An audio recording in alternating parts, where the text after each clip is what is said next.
మహిమలో ఉంటాం. ఆ బాధ్యత చెక్ చేసుకోవాల్సిన బాధ్యత మనది. నేను పరలోక రాజ్యమునకు అర్హురాలుగా తీర్చబడ్డానా? నా కుటుంబం తీర్చబడిందా? ఇంకా ఎవరైనా మిగిలి ఉన్నారా? వారి కొరకు నా బాధ్యత ఏంటి?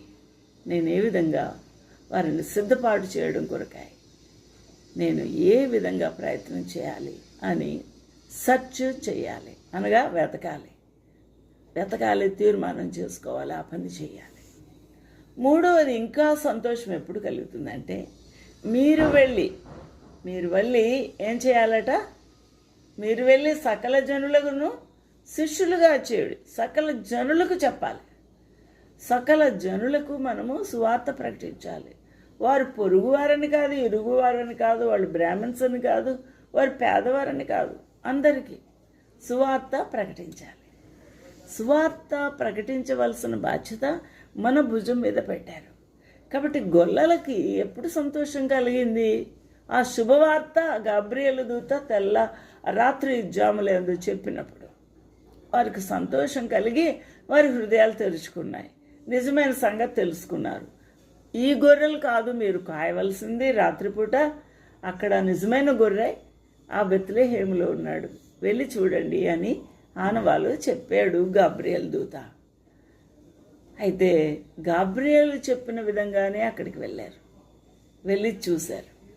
అక్కడ దేవుడు మనకు ఏమైతే చెప్తున్నాడో దానిని మనము చెయ్యాలి.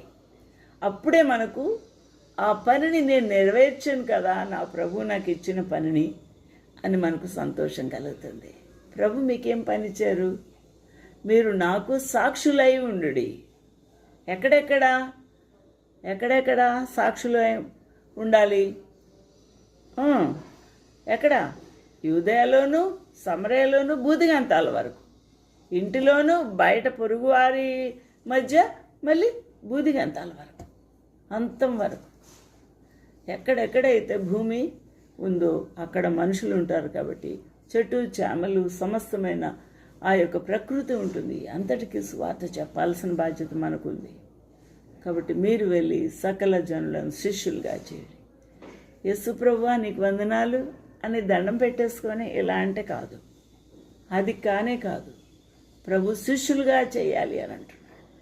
మనల్ని మనం తగ్గించుకొని, మనల్ని మనం హృదయాన్ని అప్పగించుకొని, మనం ప్రభు యొక్క సేవా పరిచర్యలో సాక్షులుగా ముందుకు వెళ్ళాలన్న తపన కలిగి ముందుకు వెళ్తుంటే ప్రభు మనల్ని ఏం చేస్తాడు?